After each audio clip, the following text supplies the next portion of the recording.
একটু বলেন তো কি হয়েছে? মানে আমার হাজব্যান্ড মসজিদ নিয়ে একটু ঝামেলা হয়েছিল কমিটিদের সাথে, সেটা ভিতরে কি হয়েছে আমি জানি না, যেহেতু আমি পর্দার আড়ালে থাকি, ভিতরে কি হয় না হয় সেটা জানি না, শুধু জানি যে মসজিদ নিয়ে কমিটি নিয়ে ঝামেলা হচ্ছে, ঠিক আছে।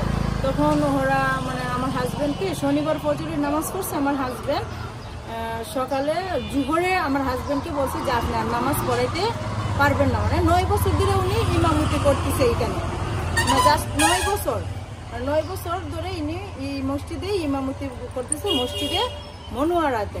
তখন ওনাকে যখন হঠাৎ করে বাদ দেওয়া হয়েছে, উনি বলছে যে আমার কি দোষ বা কি অপরাধ আমাকে বলেন, হঠাৎ করে আমাকে জোহরের সময় বাদ দিয়ে দিলেন নোটিশ ছাড়া, তা আমাকে মুসল্লির সামনে বিদায় দিয়ে দেন, মুসল্লিদের সমাবেশে গোপনে কিনা আমাকে বিদায় দিবেন।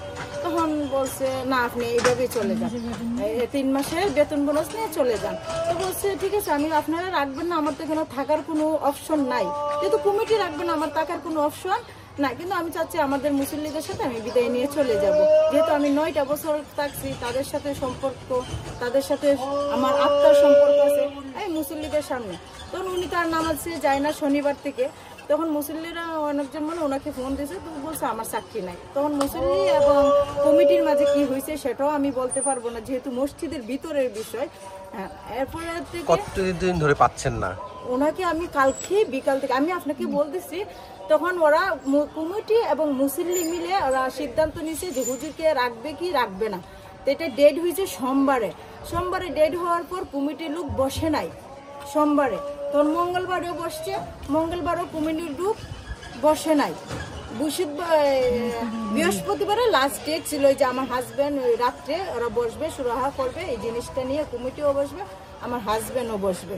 এখন আমার হাজব্যান্ড বিকালে 3:12 থেকে বাসা থেকে বের হয়েছে মাদ্রাসা থেকে বাসায় আসবে, এখন উনি এখান থেকে নেই, মানে এখন থেকে ওনার 3টা থেকে ওনার মোবাইল সুইচ অফ পাইতেছি, এখনও মোবাইল আমি এই জন্য আমি কমিটিবাসীকে বলি, মুসল্লিদেরকেও বলি, আমি আমার স্বামীকে ফিরত চাই, আমি আর কিছু চাই না, আমি কোনো গ্যাঞ্জাম চাই না। আমার 3টা বাচ্চা দেখেন, ছোটো ছোটো এই বাচ্চাগুলো দেখেন, আপনারা দেখেন এই ছোটো ছোটো বাচ্চা নিয়ে আমি কোথায় যাব?